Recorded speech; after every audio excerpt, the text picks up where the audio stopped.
What's up, y'all? It's your girl Leka, and I'm back with another travel vlog for y'all today. Before I get started though, let me just say this. Thank you all so much for tuning in, because I really could not do this without your support. And if you're watching this on Sister Signs and Red Flags, I do want to let you know that this actually will be the last travel vlog that'll appear on this podcast. After much thought and consideration, I decided that my travel stories deserve their own separate space. So if you like being outside with your girl, seeing new cities, eating good food, and laughing at all my travel drama, because baby, it never ends, then make sure you subscribe to @MissBooksandBusy on YouTube. That's at MissBookedandBusy, okay? And that's where all my travel content will live from this point forward. And then I also want to say, if you're already watching this on Miss Books and Busy, then thank you so much for riding with me. Again, I appreciate it. So let's get into this Memphis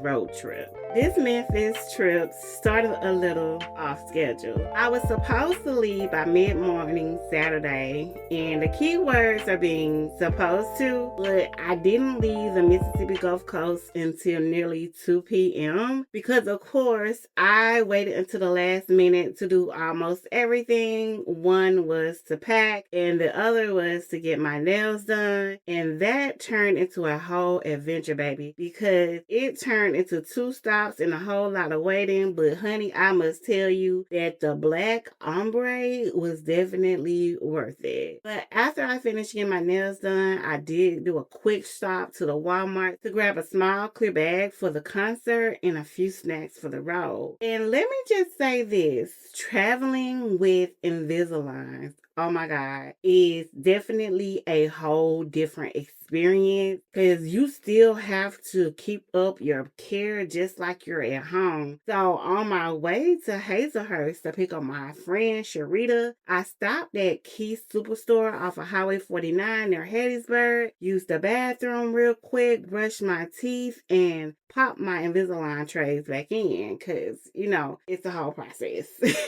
So, but this was definitely one of those little reset stops that made me feel absolutely human again, but also had me spending money, because on my way out of the store, y'all, I noticed there were very, very cute little overnight travel bags with words like vacay, blessed, and road trip on them. And baby, I couldn't resist. They were about $20 a piece. I was like, you can't beat that. So I bought one for myself, my daughter, and Sharita.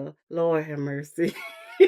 They were so cute. I couldn't help myself. Oh my God. I'm going to show y'all. You'll see it. Well, if you're watching, yeah. Anyway, if you're ever in the area, be sure to stop by Keith's and do a little shopping. They also have clean restrooms too. And as you know, that is always a road trip must, okay? Anyways, after Keith's, I got back on the road and headed toward the Jackson metro area. It was my first time being back in that area since I moved away about a year ago. And honestly, from what I could tell, not much had changed, but I eventually made it to Sharita's. We hung out for maybe 30-35 minutes. You know, she had to wrap up things at her house and stuff like that. After that, baby, we hit the road, and there was a lot of girl talk, a lot of laughter, but not too much traffic, which is always great. So we made it to Memphis around 11 that night and checked into the Residence Inn downtown, which,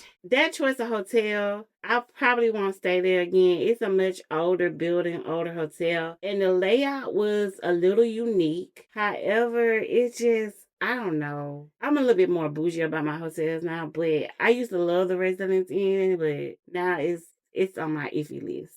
But baby, as soon as we dropped our bags and freshened up, we headed to Beale Street. And I have to tell y'all, I have been to Memphis on several occasions, and it's usually to attend the Warriors versus Grizzlies basketball game, but I had never actually done Beale Street. So this was a new experience for me. We started at the Blue City Café, and baby, that Cajun garlic skillet shrimp was sizzling hot. It was heat. hidden. Not a single piece, not one iota of a piece of food was left on my plate, y'all.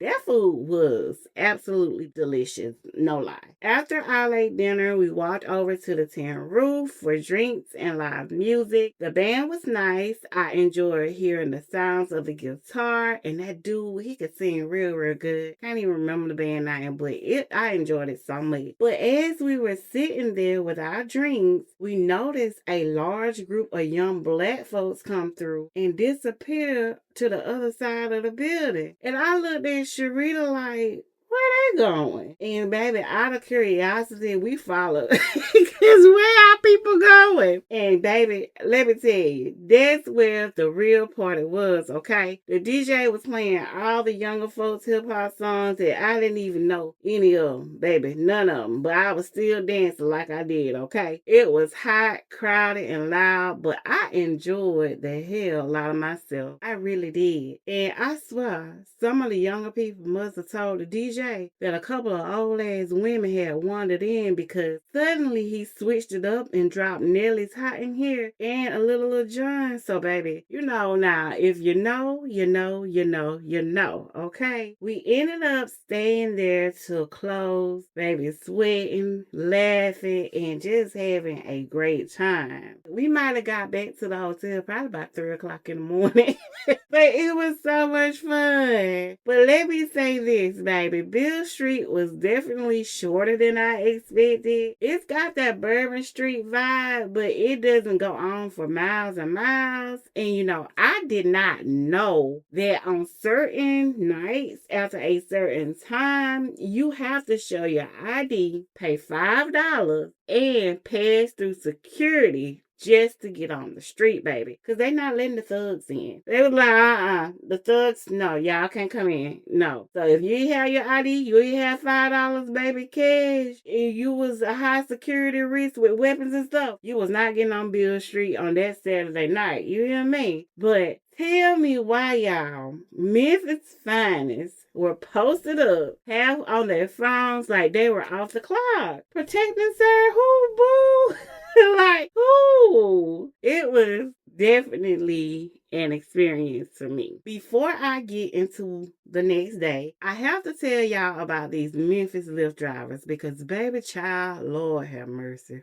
The first one, he was a cool dude, but baby, that car smelled like Mary Jane lived in it, okay? I mean, he was high, but still, he was nice. He got us to our destination safely. I thank him for it, and I'm grateful that he did, okay? The next morning, the driver who picked us up, child, he had a whole sidekick in his car, and I was like, excuse me? Like, we taking passengers with us? Like, what is going on? And I guess I'm coming from a place of, I used to drive for Lyft and Uber, and whenever I did that, I never brought anybody along with me. I always just did it solo, and of course, I had my little weapon on the side, baby, because you weren't gonna try me.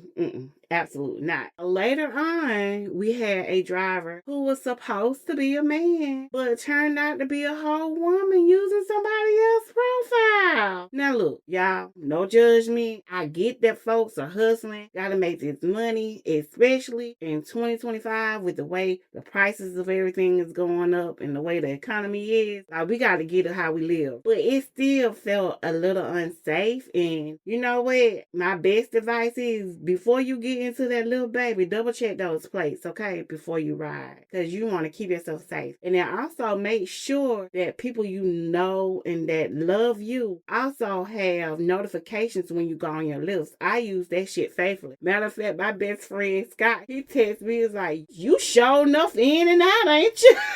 Because he kept getting the notifications every time I did the lift. I was like, yeah, baby, but I'm glad he knew where I was and who was driving me. So that is definitely important for safety, okay? The next morning, we wanted to hit up the Garden Brunch Café, but because they don't do reservations and it's first come, first serve, baby, when we got there was already a line out the door. And so while we waited, Sharita spotted this fancy looking coffee spot called Hustle and Dough. And it's inside of the Arrive Memphis Hotel. It's a super, super cute space with a shabby chic type of feel. And baby, the coffee was good as hell. It was top tier, okay? And while we were headed over there, Sharita noticed the Lorraine Motel sign, which is the place where Dr. Martin Luther King Jr. was assassinated. And we both was like, yeah, when we get done with brunch, baby, we going over there next. We had our little coffee or whatever, went back to the Garden Brunch Cafe. Honey, I ordered the salmon croquettes with grits, eggs, and toast. And baby, that food was fresh, organic as hell, and it was cooked to perfection. No lie. And they had this ginger tea. That's what they call it. Don't be fooled by it. But it's called ginger tea. And that drink hit just right. Now, the bartender was like, hey, we're out of ice. Do you still want? I was like, yeah, I don't even care because, my drink's a little room temperature anyway, right? So anyway, another thing I want to say about the Garden Brunch that I actually appreciate the fact that they do not do takeout orders or call-in orders, because I feel like that keeps their focus on the people who are actually dining in. Baby, love that. 10 out of 10. Will absolutely do it again. After brunch, we walked to the National Civil Rights Museum at the Lorraine Motel. And I must say that the place will absolutely humble you. Seeing all that history, the images, and the courage, baby, it's very heavy. As a Black woman, it certainly stirred up both anger and pride, and both sadness and gratitude within me. And you're standing there in front of Dr. King's hotel room, looking at his personal things and just imagining what happened in that moment. I mean, that hits very deep. Baby, people were crying. It was a lady behind, she was almost wailing about it. And honestly, I almost cried too. I was teary-eyed about it. It's a very emotionally provoking scene. And especially after you've just walked through the entire tour of the museum that takes you throughout the years of African American history, right? And up into the culmination of the assassination of Dr. Martin Luther King Jr. And of course, y'all, there is always a gift shop. And I could not shop. You feel me? So I got a shirt for my daughter that said, I'm no longer accepting the things I cannot change. I am changing the things I cannot accept. And that's a quote by Angela Davis. And I figured my daughter could use that inspiration. For myself, I grabbed a shirt and a magnet that said, well-behaved women seldom makes history, because I am not well-behaved. Far from it, and I'm not gonna apologize for it. Because, baby, absolutely not. And of course, I had to grab another tote bag, because apparently I'm still a goddamn bag lady and can't help myself. Now, if you have never been to a civil rights museum, I highly encourage and recommend you go to one. Take your kids to one. Take your family, your friends, whoever, because it never hurts to get a little culture, to get a little history, and a little education as well. So, that Sunday night, the reason for our whole entire trip was the Queen's Tour concert with Gladys Knight, Stephanie Mills, Patti LaBelle, and Chaka Khan. Now, traffic, y'all, was wild. So we had our Lyft driver drop us off walking distance from FedEx Forum. And as soon as we stepped out the motherfucking car and took maybe 1, 2, 3, 4 steps, baby, it started pouring down raining. We managed to find a little shelter on a building's awning for a minute. But baby, I told Sharita, I was like, girl, we got to get a move on, because we paid extra for that Blues Room package. You know what I mean? So we kept walking, soaking wet, rain and all. But guess what? The first door we came to, baby, it was the right door because it was the Blues Room's entrance, okay? And if nothing else, it was worth the extra $100 for that reprieve. The private entry, the buffet, and the drinks. It was worth it, okay? Now, I'm not gonna lie. Security was tripping a little bit. Baby, they took Sharita's rat tail comb because they said it could be used as a weapon. And my thing was, it wasn't even metal. It wasn't the metal comb too.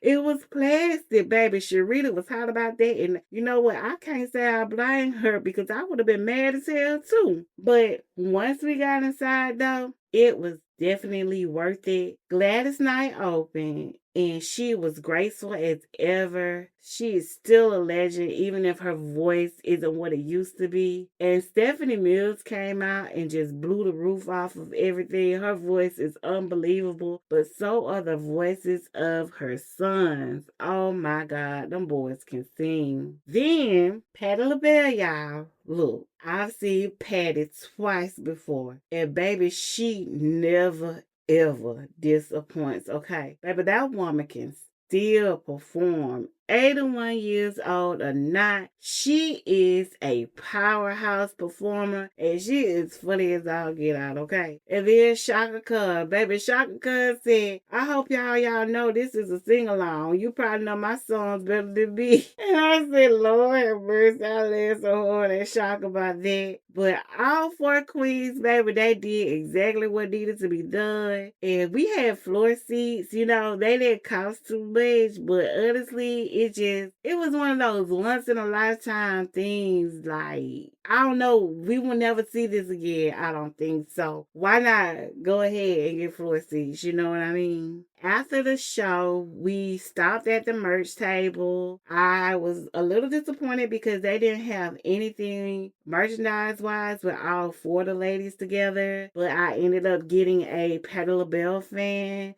Shaka's fan was cute as hell, but baby, the thing was $75 for a fan. Like, girl, no, not on my budget. I'm not paying for that. No, absolutely not. But we took a photo booth picture as well together. That came out real cute. And afterwards, we headed to Esco Restaurant and Tapas. I hope I pronounced that right. We were going to go the night before. However, that line was so long over there. It was like, oh, that's okay. But this time, they were the only restaurant that was left open at that time that had a late closing because Beale Street apparently closes down early on Sunday nights. And so we went there. They had a DJ, baby. The vibe was chill. I ordered calamari. Sharita had some wings, and the food was good, and the music was right. It was, you know, basically the perfect way to end the night. So the next morning, I went downstairs, baby, trying to get me some Starbucks. And how about the thing was closed? Talking about our system is down.